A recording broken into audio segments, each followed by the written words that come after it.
Tomás Palareso y Gabriela Galárraga.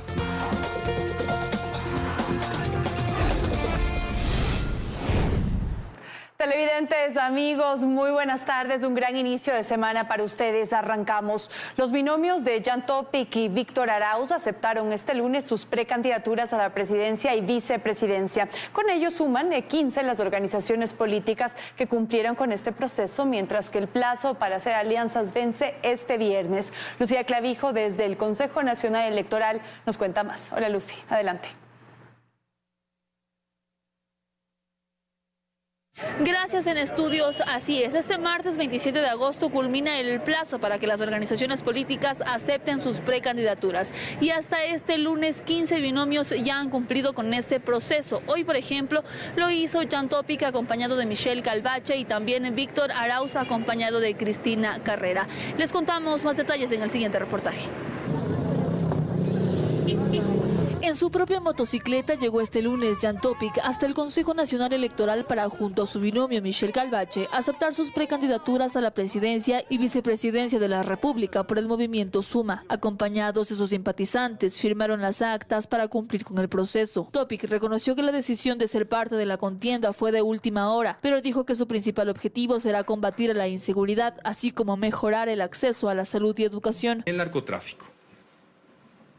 El armamento que viene de Perú y viene de Colombia es por el narcotráfico. Entonces, si no tenemos un plan de seguridad coherente conceptualmente, vamos a seguir teniendo más de lo mismo, que es intervenciones en todos lados, apagas de incendio, pero estructuralmente nunca cambiaste nada. La educación es importantísimo tomar realmente fortaleza. Nuestros jóvenes en este momento están con un poco de deficiencias. La salud ha venido cada vez deteriorada. Hay que buscar los mecanismos. Sobre conformar alianzas, su postura sigue siendo el diálogo, aunque para aquello les quedan nada más 5 días. No, a ver, tenemos hasta el viernes para hacer alianzas.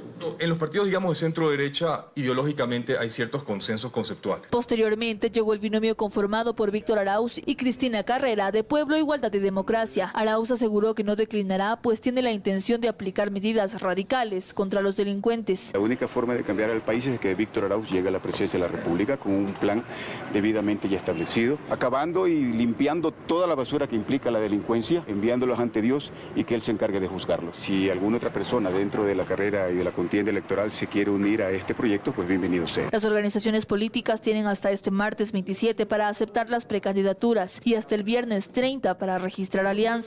Hasta ahora no se ha concretado ninguna a nivel nacional, por ello desde el CNE recuerdan que existen incentivos. En lo que respecta del fondo de promoción, reciben un 20% adicional. Los votos que reciban la alianza básicamente son adjudicados a las organizaciones políticas y de esta manera lo que buscan básicamente es que se lleguen a darse alianzas.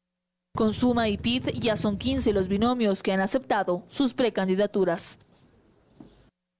Y bien, para mañana está previsto que se acerquen los binomios de Construye y también de Centro Democrático. Esto mientras este viernes culmina el plazo ya para que se registren alianzas y hasta ahora no se concreta ninguna a nivel nacional. Con esta información regreso a estudios. Muy buenas tardes.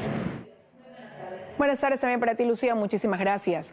Según 2 encuestadoras, el número de candidatos a la presidencia de la República no ha influido en la intención del voto ni ha incrementado la indecisión ciudadana. De ahí que al menos 10 precandidatos arrancan esta etapa preelectoral con menos del 1%.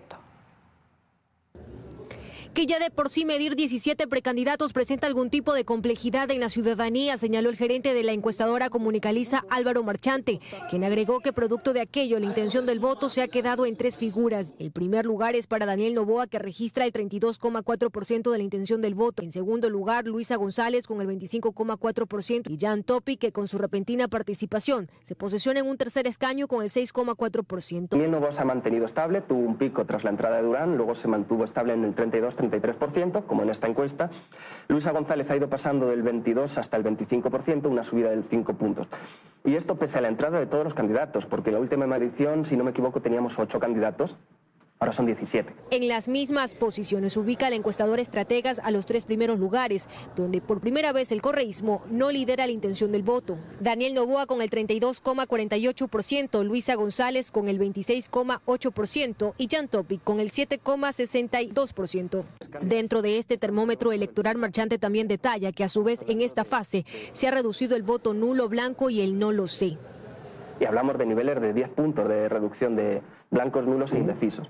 Esto lo que nos quiere decir es que la entrada de candidatos no está afectando a los candidatos ya existentes, sino que está recolocando, es decir, gente no se sentía de alguna manera representada por los candidatos de ese momento y buscaron esta nueva opción saliendo de la indecisión. Lo que para el gerente de Comunicaliza también es un llamado de atención directo a aquellos 10 candidatos que hoy arrancan con menos del 1%. Y sobre todo lo que hacen es generar una papeleta electoral muy grande. Pero aquí vamos al huevo o la gallina, ¿no? Si la campaña les eleva o si tienen que llegar elevados antes de la campaña. En general, la variación de los 3 primeros lugares de las encuestas a criterio de Álvaro Marchante dependerá de decisiones o propuestas que giren sobre la aplicación de nuevas medidas relacionadas con el IVA, la eliminación de subsidios o cómo salir de la crisis de electricidad.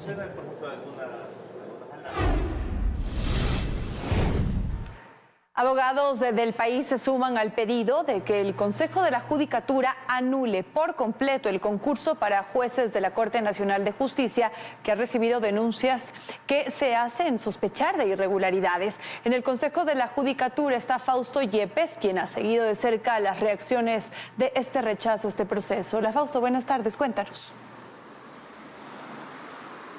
Gracias. Hola, ¿qué tal amigos? Buenas tardes. La posición de la Federación Nacional de Abogados es determinante en exigir al Consejo de la Judicatura que anule por completo el concurso para la selección de jueces y conjueces de la Corte Nacional de Justicia. Y esto a raíz de toda la serie de irregularidades que han sido detectadas y denunciadas en su momento. Recordemos que hoy a las 5:30 de la tarde se tiene previsto una sesión del Pleno del Consejo de la Judicatura donde tomarán decisiones respecto de este cuestionado e irregular concurso.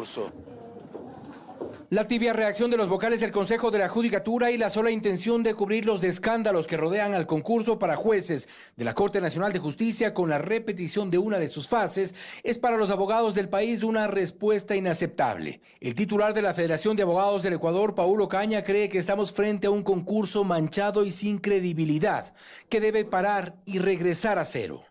Que se declare la nulidad total de dicho concurso. Hacemos este pronunciamiento buscando la legitimidad y la probidad que se necesita para dicho concurso. Las irregularidades detectadas en la contratación de una empresa fantasma para las pruebas de confianza no solo empañan las pruebas de confianza, ya que después muchos rindieron la prueba escrita y hubo recalificación de la prueba. Retrotraer el concurso en estas dos fases supone vulnerar los derechos de unos y favorecer a otros. Y en eso están claros los abogados que se han juntado en este reclamo. Más grave aún, si solo se limitan a evaluar la cuestión técnica, bien puede ocurrir que haya un profesional del derecho técnicamente muy solvente, profesionalmente muy solvente, pero que esté cooptado, por ejemplo, por un grupo de delincuencia organizada, que le interesa tener jueces en la Corte. Entonces, esto no podemos permitir. Eso es inaceptable. Varios de los expertos que aportaron en su momento al concurso ya han marcado distancia y se han separado. Postulantes que le apostaron a una opción para llegar a la Corte Nacional de Justicia denuncian irregularidades. Es decir, no son pocos los cuestionamientos y estos, según el expresidente de la Judicatura, Germánico Maya, son razones suficientes para tomar la única decisión posible si se requiere transparencia. Las posiciones de los vocales y el reglamento no es sino un pretexto para acomodar a determinadas personas en los escaños de la Corte Nacional de Justicia. Debe, por ende, nulitarse todo el proceso. No obstante, en la Judicatura no parece haber apuro. Han pasado 2 semanas desde que en este noticiero se denunció la contratación de la empresa fantasma Métricas Web para las pruebas de confianza y los vocales han preferido esperar. Una espera que se hace insostenible. Con este concurso de ahora, igual sigue teniendo muy pocas personas que se presentan porque los concursos no prestan las debidas garantías.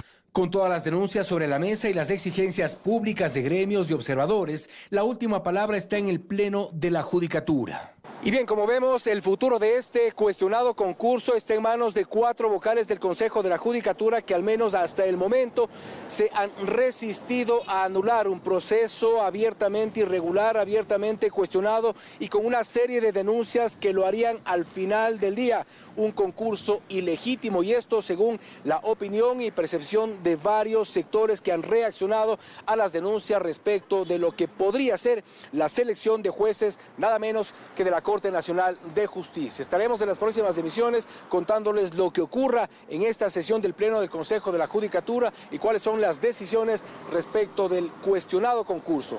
Hasta aquí nuestro informe. Sigan ustedes con más de los estudios, amigos. Una buena tarde para todos. Una buena tarde también para ti, Fausto. Quedamos pendientes. Los testigos protegidos dentro del caso Purga revelan cómo la corrupción del sistema judicial alcanzó al Cuerpo de Ingenieros del Ejército, que realizó una remodelación a cambio de un fallo favorable. A esta hora tomamos contacto con Daniela Valencia para que nos cuente más. Hola, Dani. Buenas tardes, compañeras en estudio, amigos televidentes. Así es, luego de poder solucionar unos problemas de colección que se dieron con los privados de libertad dentro del caso Purga, se logró instalar esta audiencia para receptar 2 testimonios anticipados de testigos protegidos. La audiencia para receptar el primero de ellos arrancó a las 10 de la mañana, esto es para la abogada litigante y posterior directora de asesoría jurídica del Cuerpo de Ingenieros del Ejército, a quien Fiscalía ha solicitado se le reserve la identidad. Ella narró frente al juez Javier de la Cadena cómo estos actos de corrupción del conocido caso Purga alcanzaron esta institución a cambio de un fallo favorable. Ella narró que esto tiene que ver con un contrato que se firmó en 2019 con la empresa Obras Públicas Quito y también el consorcio Repavimentación Quito, esto para el asfaltado de las calles de la ciudad, un consorcio en el que formaba parte el Cuerpo de Ingenieros del Ejército. Sin embargo, este contrato, por ciertas irregularidades, se dio una terminación unilateral en 2022, afectando así al Cuerpo de Ingenieros del Ejército. Ella narró que esto era preocupante, pues por 5 años no podían firmar ningún tipo de contrato con el Estado. De ahí se originaron ciertas acciones de protección, sin embargo, todas ellas eran desechadas, por lo que el comandante del Cuerpo de Ingenieros del Ejército dijo, la puso en contacto con el abogado Jorge Zavala Egas y también contrataron a un abogado litigante, Andrés Chávez, quien se puso al frente de estas acciones de protección. Finalmente se dio una apelación en San Borondón, recayendo en los jueces Henry Taylor, también Guillermo Valareso y la jueza Fabiola Gallardo. El 1 de noviembre se dio una decisión favorable de este tribunal y días después, según ella lo comentó, la jueza Fabiola Gallardo, quien era en ese entonces presidenta de la Corte Provincial de Justicia del Guayas, solicitó que el Cuerpo de Ingenieros del Ejército realizara una remodelación a la Corte Provincial. Efectivamente, esto se dijo ella, a cambio de esta aprobación de esta acción de protección. Incluso aseguró que por eso se dan ciertas transferencias por su parte hacia Mayra Salazar. Finalizado ya este testimonio anticipado, ella entre lágrimas narró que ha recibido ciertas amenazas en la cárcel de La Tacunga. Concluido este testimonio, se iniciará con el segundo dentro de este caso Purga, por lo que nosotros estaremos pendientes para darles más información en nuestras siguientes emisiones. Gracias, Dani, por tu reporte. Les contamos ahora que el presidente de la Asamblea, Henry Kronfle, confirmó que bajo su delegación, el secretario general Alejandro Muñoz anunció que el legislativo no acatará una sentencia judicial sobre el tratamiento de 3 juicios políticos. Dijo además que fue un consenso entre bancadas. El secretario de la Asamblea, Alejandro Muñoz, deberá enfrentar una denuncia ante la Fiscalía por sus declaraciones emitidas el pasado 20 de agosto, en las que aseguró que la Asamblea no acatará una sentencia judicial sobre el tratamiento a 3 juicios políticos. Este lunes, el presidente de la Asamblea, Henry Kronfle, durante una entrevista radial, aseguró que el pronunciamiento de Muñoz fue bajo su delegación y previo a consenso con las bancadas legislativas. Sí, claro, por supuesto, cuando se la delegué en función de lo que me pidieron las diferentes bancadas, que es que hagamos pública nuestra posición de que no íbamos a permitir por ningún motivo interferencia en la función legislativa. El secretario lo que ha hecho es ser vocero de las posiciones que después fueron ratificadas en sendos comunicados que son públicos por parte de las diferentes bancadas de la Asamblea Nacional que conforman, como le digo, una amplia mayoría. Pero ¿cuáles son las funciones del secretario general de la Asamblea? Estas están contempladas en el artículo 20 de la Ley de la Función Legislativa y el numeral 21 establece claramente: cumplir las demás tareas que en el ámbito de sus competencias le asignen la presidenta o presidente, el Consejo de Administración Legislativa o resuelva el Pleno de la Asamblea Nacional. El asambleísta de ADN, antes Revolución Ciudadana, Javier Jurado, acusó al secretario de la Asamblea del supuesto delito de usurpación de funciones y de falsificación y uso de documentos. Sin embargo, en comunicados y declaraciones públicas, las bancadas del Partido Social Cristiano, la Revolución Ciudadana y Construye respaldaron la decisión institucional de no cumplir con la sentencia judicial. Yo entiendo que puede haber alguna molestia por fuerzas políticas que dicen por qué el secretario se atribuye, digamos, hablar por la institución, pero esto ha sido conversado también con algunos otros sectores de la Asamblea Nacional, en donde estamos de acuerdo con el pronunciamiento del secretario. Él tiene el respaldo del presidente de la Asamblea Nacional y el presidente de la Asamblea Nacional representa a la Asamblea Nacional, porque así lo dice la ley. Por ahora, la única bancada que ha expresado su desacuerdo es ADN, la de gobierno. Sin embargo, el Pleno de la Asamblea Nacional tendrá la última palabra, aunque el mismo presidente Kronfle asegura que hasta el momento la legislatura no ha sido notificada con dicha decisión judicial.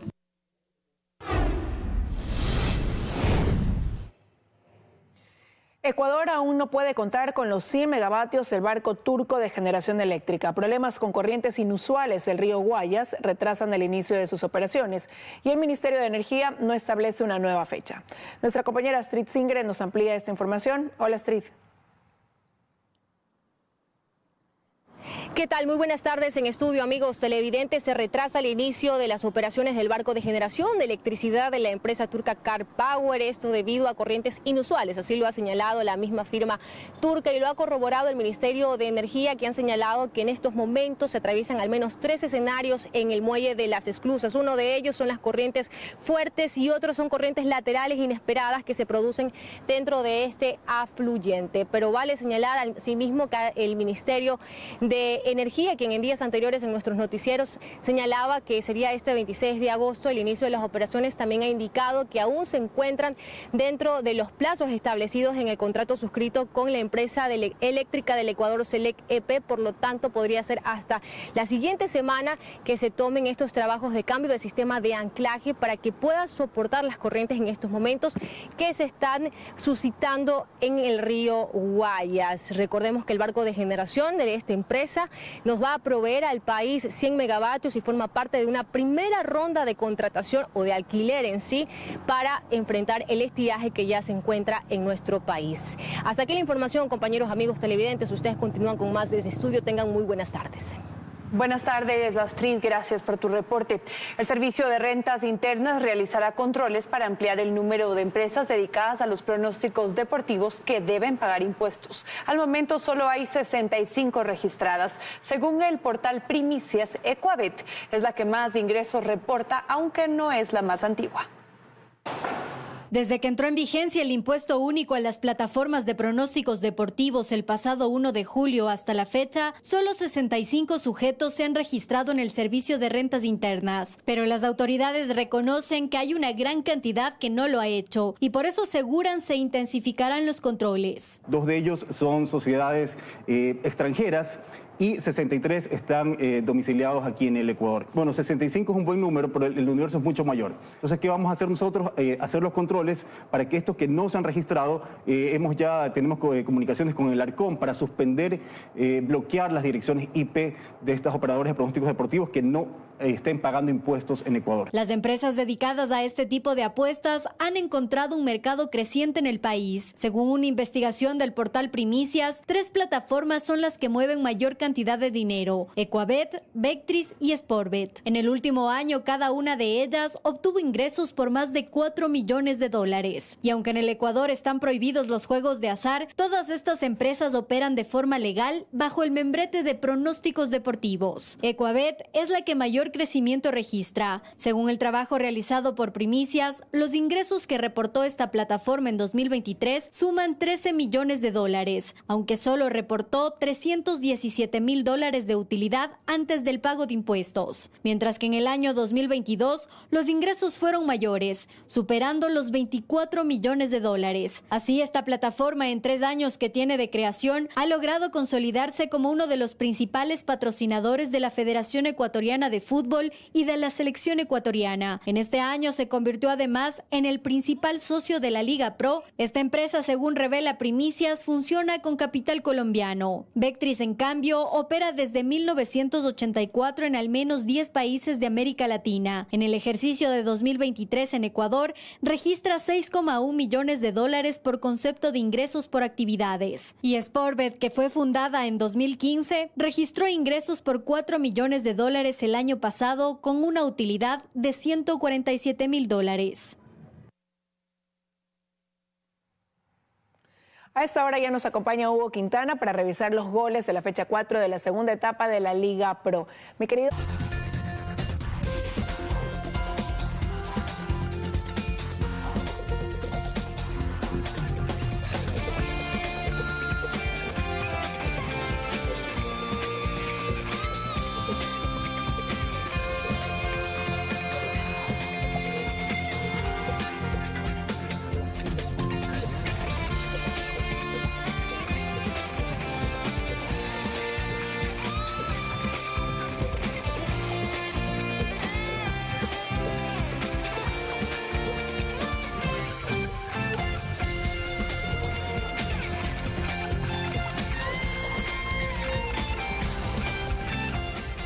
Seguimos con más información. Ciudadanos rescatados tras permanecer secuestrados por criminales y cabecillas detenidos y abatidos por la fuerza pública son los resultados de diversos operativos ejecutados durante el fin de semana en el país, en tanto que en la zona 8 se reportó más de una veintena de muertes violentas. Fue un agitado fin de semana. Gracias, se lo agradezco. Gracias. En Quevedo, provincia de Los Ríos, la policía logró liberar a 9 personas que permanecían secuestradas en una hacienda del sector. 5 de ellas eran miembros de una misma familia. Como resultado de la operación, 6 sujetos fueron detenidos, entre ellos alias Brian, quien cuenta con varias detenciones previas. Este es un gran golpe que la Policía Nacional, conjuntamente con Fuerzas Armadas, ha dado con la finalidad de traer la paz y la tranquilidad, especialmente aquí a la ciudad de Quevedo. En Pedernales, Manabí, fue abatido alias Quevedo en medio de un fuego cruzado con personal militar. El sujeto se defendía en libertad tras haber sido detenido hace 5 meses. En esta ocasión fue puesto en libertad aproximadamente a los 2 meses y dado medidas sustitutivas. Y desde ahí estaba causando temor en todo lo que corresponde al cantón. En esa misma provincia, la fuerza pública logró decomisar más de 1 tonelada de droga. También en Milagro, provincia del Guayas, 31 personas fueron detenidas en una fiesta.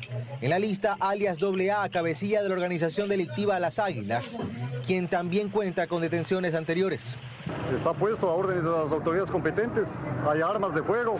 Eso en cuanto a operativos, pero también fue otro fin de semana violento en Guayaquil, Durán y San Borondón, la zona 8. Se reportaron al menos 20 muertes violentas, 2 de ellas en el bloque 1 del Paraíso de la Flor, al menos 3 en el Distrito Sur. Las unidades especializadas de inteligencia e investigación de la Policía Nacional ya están trabajando en esos casos. En un reciente operativo en Monte Sinaí, norte de Guayaquil, la policía detuvo a un sujeto con más de 100 municiones. El presidente Daniel Noboa dispuso a policías y militares usar fuerza letal en casos extremos de defensa propia o de terceros, en detenciones o para evitar la comisión de delitos. Mediante un decreto les ordenó actualizar sus manuales operativos en un plazo de 5 días que ya comenzaron a correr. Minutos antes de la más reciente rueda de prensa del Frente de Seguridad del Gobierno, la policía reportó un cruce de tiros con delincuentes en el sector de Las Orquídeas en Manta, donde uno de ellos fue abatido y otro resultó herido de gravedad. En un escenario por demás hostil para la fuerza pública, el presidente ha ordenado a militares y policías actualizar sus manuales operativos en concordancia con la ley orgánica que regula el uso legítimo de la fuerza. La disposición la dio a través del decreto ejecutivo 371. Se ordena el uso de armas de fuego con munición letal o de impacto cinético en casos como defensa propia o de terceros, para evitar la comisión de un delito ante una amenaza inminente de muerte o lesiones graves, con el objeto de detener a una persona o evitar su fuga. En este último caso se deberá agotar antes otras medidas menos extremas. El primer mandatario dio un plazo de 5 días que empezó a correr el pasado domingo cuando firmó el decreto.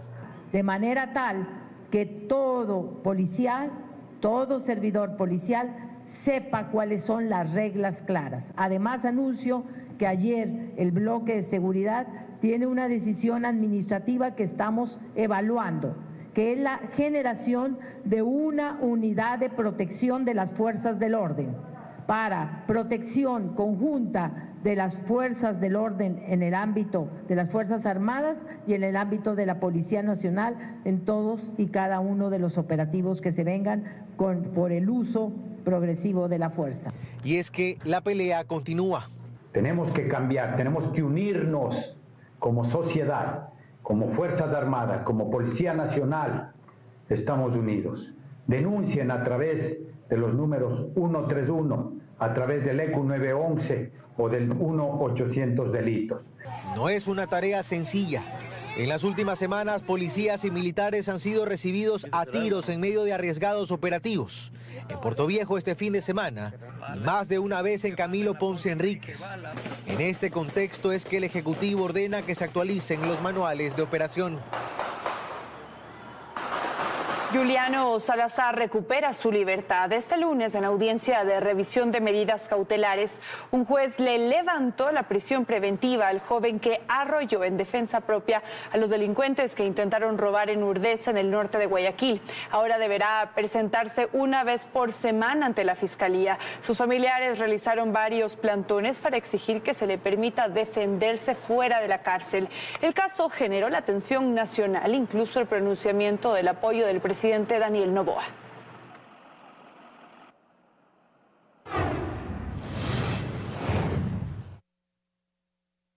El Servicio de Rentas Internas ha recaudado más de 12.000 millones de dólares en lo que va del 2024 y hasta finales del año espera alcanzar los 19.000 millones. El IVA del 15%, las contribuciones temporales y las autorretenciones son las principales fuentes de ingreso.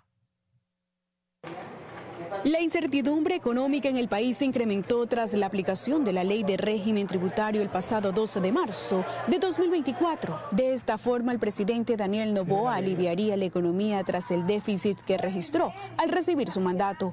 El Servicio de Rentas Internas da a conocer que Ecuador en materia de recaudación supera los 12.000 millones de dólares en el periodo enero a junio de este 2024. Esto refleja el crecimiento del 13.3% a comparación del mismo periodo del 2023. Esas contribuciones a las sociedades con las cuales recaudamos 332 millones y las contribuciones a la banca mediante la cual recaudamos 184 millones han sido muy importantes para obtener estos resultados. Asimismo, destaca que hasta el 31 de julio, que finalizó la recaudación temporal de impuestos en temas de seguridad y la contribución de bancos, el monto ascendió a los 840 millones de dólares. Hemos cumplido la meta de recaudación en un 102%. Por otro lado, la condonación de deuda llegó a los 25 millones de dólares. Esto se aplicó para las cuotas de los negocios RINPE, deudas de RICE, hasta el 31 de julio. Mientras tanto, el incremento de los 3 puntos al IVA recaudó más de 5.000 millones de dólares. Según el director de la entidad, esto no ha causado repercusión en la economía ecuatoriana. No se evidencia una contracción en la economía producto del incremento de los 3 puntos de IVA. Tampoco la inflación, se decía que iba a incrementar la inflación y vemos que la inflación sigue bajando. Para el analista tributario Jorge Ayala, estos valores no tienen impacto si no está direccionado al fin propuesto. Si el gobierno utiliza estos incrementos en la recaudación para incorporar todos esos recursos dentro de la economía, eso sí tiene un impacto positivo. Pero si el gobierno utiliza esos recursos para pago de deuda externa, esos recursos salen, por ejemplo, del Ecuador y no terminan incentivando ni generando un estímulo al motor de crecimiento. La entidad tributaria espera recaudar hasta finales del 2024 un monto que superaría los 19.000 millones de dólares.